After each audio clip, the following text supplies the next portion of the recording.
1995. Le niveau où les capteurs sont reliés un à un aux effecteurs par des voies neuronales ou arcs réflexes est appelé le niveau des réflexes simples. Ce n'est qu'au niveau suivant des réflexes complexes, où les voies neuronales sont interconnectées selon un programme fixe, que l'on commence à reconnaître un cerveau rudimentaire. Je soutiendrai maintenant que le réseau informatique mondial actuel est sur le point de subir des transitions similaires vers les niveaux ultérieurs d'apprentissage, caractérisés par l'adaptation automatique des connexions, et la pensée. De telles transitions augmenteraient considérablement la puissance, l'intelligence et l'utilité générale du réseau. Le réseau mondial actuel automatise déjà les fonctions de milliers de canaux et de réseaux, distribution d'informations, de mémoire, stockage de données, de capteurs, collecte de données, par exemple par des caméras web, des claviers, des compteurs, etc., effecteurs, utilisation du réseau pour activer des processus à distance, par exemple des bras de robots télécommandés, la commande électronique de marchandises à expédier,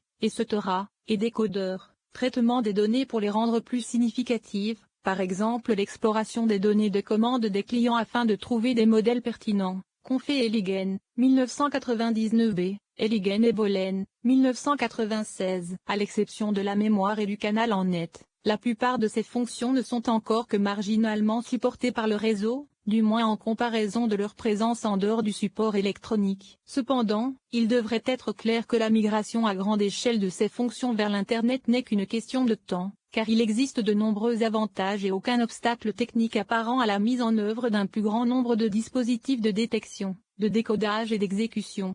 Apprendre et penser. Moins évidente est l'automatisation des fonctions d'associateurs et de décideurs, qui correspondent aux fonctions cognitives supérieures que nous associons normalement à l'intelligence. Pourtant, les travaux récents de mes collègues et de moi-même, par exemple Eligen, 1999b, Bolen et Eligen, 1998, 1996, Guertzel, 1999, prouvent que de telles formes d'intelligence créative de haut niveau peuvent être directement prises en charge par le réseau, sans qu'une supervision humaine soit nécessaire. Cela ne nécessite même pas de programme d'intelligence artificielle sophistiqué, il suffit de soutenir l'auto-organisation des flux d'informations sur le réseau, donnant ainsi naissance à une intelligence collective qui est bien plus que la somme des intelligences individuelles des utilisateurs du réseau. Eligen, 1999b. Le présent document n'a pas pour but de discuter des détails techniques d'une éventuelle mise en œuvre, car ils peuvent être trouvés ailleurs. Il suffira d'en exposer les principes généraux,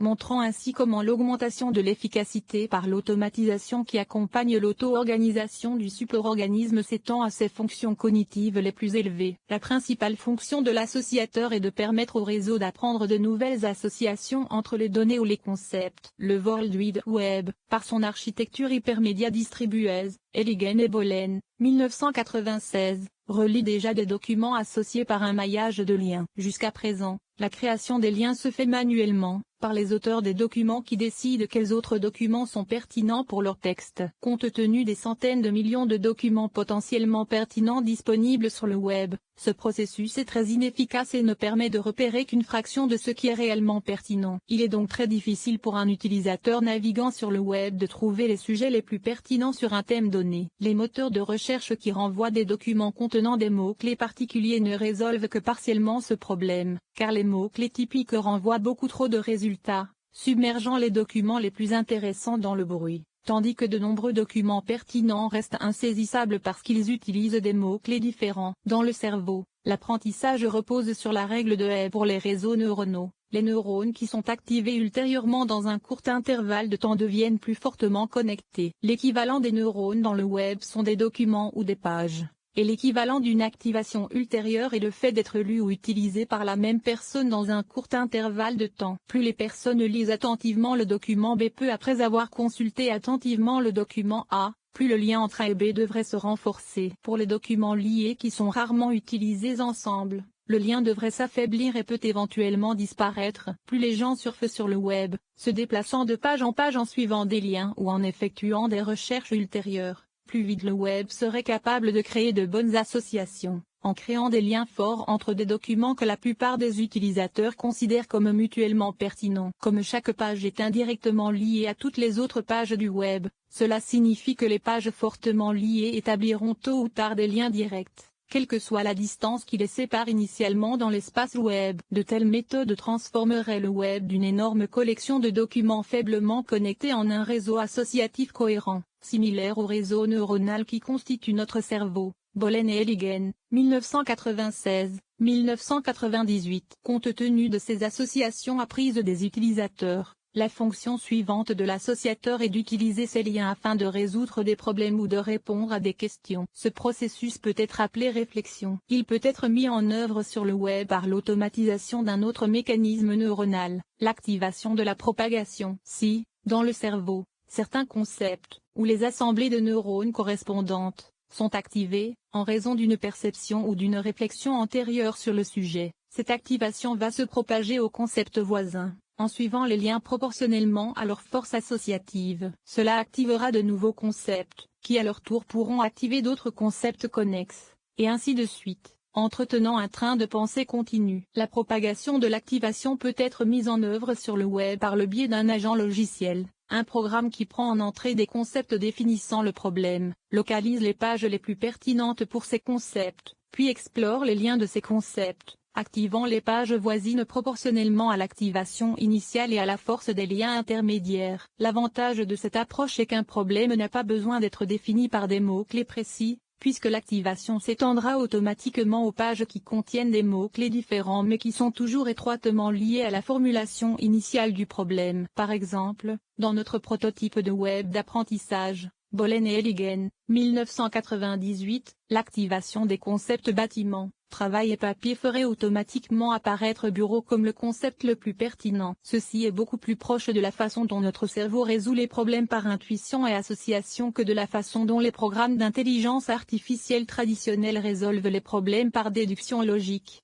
La fonction de décideur. La dernière fonction critique qui doit être automatisée est le décideur. Compte tenu des informations sur la situation produite par le capteur et le décodeur, et des objectifs ou valeurs globaux de l'organisme, et en utilisant le processus de réflexion, le décideur devrait être en mesure de sélectionner la séquence d'action la plus adéquate qui mènerait de la situation initiale à l'objectif. Nous avons soutenu que pour le superorganisme social, le but ou le système de valeur émerge de la demande globale du public. Le marché est un système de transactions qui parvient à traduire cette variable demande définie de manière floue, ainsi que l'offre, en un signal d'action concret, le prix. De toute évidence, la technologie des réseaux peut aider le mécanisme du marché à déterminer le prix optimal d'un produit. Des agents logiciels ont été développés pour comparer automatiquement les prix d'un article donné dans différents magasins en ligne et trouver ainsi la meilleure offre pour le consommateur. Cela oblige les fournisseurs à aligner rapidement leurs prix à la baisse pour les biens qui sont abondants. D'autre part, des systèmes de vente aux enchères automatiques ont été créés, dans lesquels des consommateurs du monde entier peuvent faire des offres pour des biens souhaités. Cela force le prix à augmenter pour les biens rares où la demande est supérieure à l'offre. Les deux mécanismes réunis, l'un surveillant l'offre et l'autre la demande, peuvent accélérer l'ajustement des prix de manière à refléter de manière optimale l'équilibre entre l'offre et la demande. La facilité d'accès aux prix des biens et services les plus divers sur le web incitera les fournisseurs à investir dans les produits de base pour lesquels la différence entre l'offre et la demande est la plus élevée. Toutes les valeurs ne peuvent cependant pas être exprimées en termes de prix. De nombreuses choses précieuses, amitié, idées, lieux de beauté, sont gratuites, mais il peut être difficile de les trouver, ou de décider laquelle choisir parmi plusieurs options attrayantes. Ici aussi, le web peut faciliter le processus de décision. Le mécanisme peut être illustré le plus simplement du monde avec des documents qui offrent des informations. Supposons que vous trouviez un certain nombre de pages qui suggèrent différentes façons de traiter un rhume. Laquelle devez-vous prendre le plus au sérieux? Dans la société,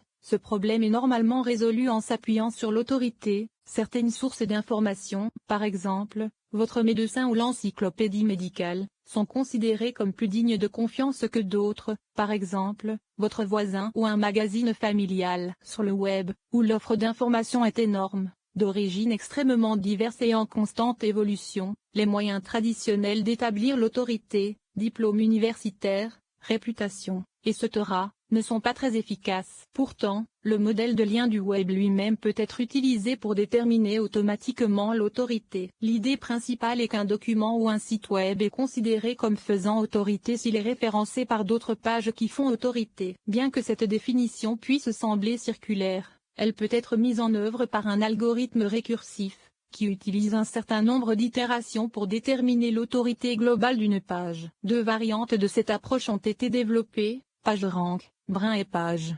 1998, calcule l'autorité globale, tandis que Hitt, Kleinberg, 1998, détermine l'autorité dans un contexte spécifique, par exemple, tous les documents sur les rhumes et les maladies respiratoires. Les deux semblent fonctionner étonnamment bien dans la pratique, et sont susceptibles de fonctionner encore mieux si le modèle de lien dans le web apprenait automatiquement de son utilisation, comme discuté précédemment. En principe, des algorithmes similaires pourraient déterminer l'autorité non seulement des pages ou des sites, mais plus généralement des idées, des personnes, des services ou des organisations auxquelles il est fait référence sur le web. En tant que tel, il propose potentiellement un moyen automatisé de déterminer la valeur de quelque chose pour ses utilisateurs, sans que les gens aient à offrir de l'argent pour cela. Toutefois, l'inconvénient est qu'une sorte de valeur moyenne est établie pour le groupe, qui peut être très différente de la valeur spécifique d'un utilisateur particulier. Par exemple, vos goûts musicaux peuvent être très différents de ceux de la moyenne des gens,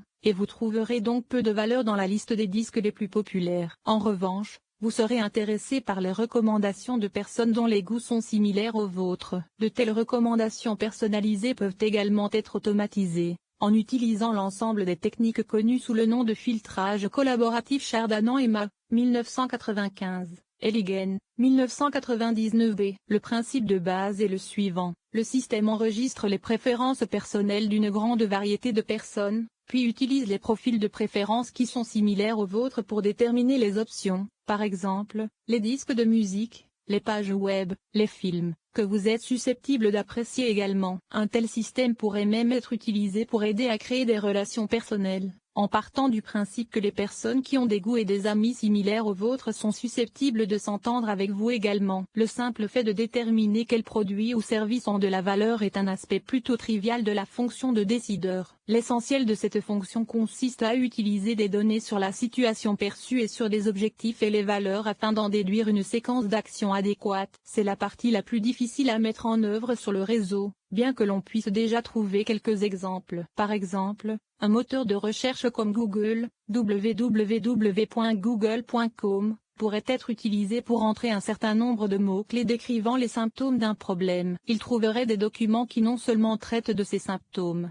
mais qui ont une valeur élevée selon l'algorithme PageRank. Ainsi, les documents retournés auraient une forte probabilité de contenir une solution fiable au problème, si une telle solution est connue et si le problème est décrit avec précision, en utilisant les bons mots-clés. L'exigence d'une description précise des mots-clés pourrait être relâchée si un algorithme basé sur l'activation de la propagation, comme décrit précédemment, était inclus dans le système. Le système de résolution de problèmes deviendrait encore plus intelligent si le web était organisé sous la forme d'un réseau sémantique, où les pages et les sections de pages sont classées et reliées selon une ontologie de type de concept et de type de lien, tel que conçu dans la nouvelle norme XML pour le web. Cela permettrait au système de faire des inférences logiques, en déduisant des aspects de la situation problématique qui n'ont pas été saisis par l'utilisateur. Eligen et Bolen, 1996, Eligen, InPress, A. Par exemple, si un utilisateur décrivait les symptômes de la maladie de son caniche, le système déduirait automatiquement que,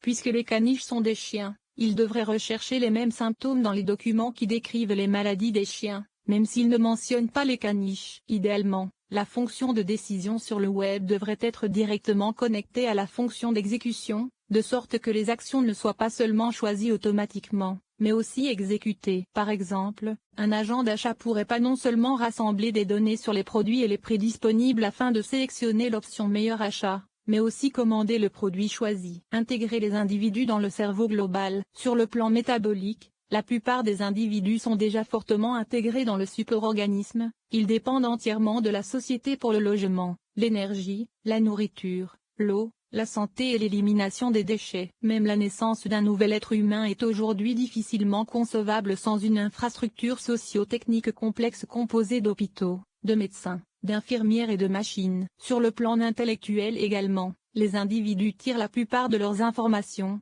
connaissances et valeurs du système social environnant. Toutefois, ces derniers échanges d'informations entre l'individu et le superorganisme sont relativement lents et inefficaces, du moins comparé à la vitesse du propre système nerveux de l'individu. En revanche, le temps nécessaire à un individu pour obtenir de la nourriture du superorganisme, par exemple, en se rendant dans un fast-food, n'est pas plus long que le temps nécessaire à la digestion de cette nourriture par son propre métabolisme.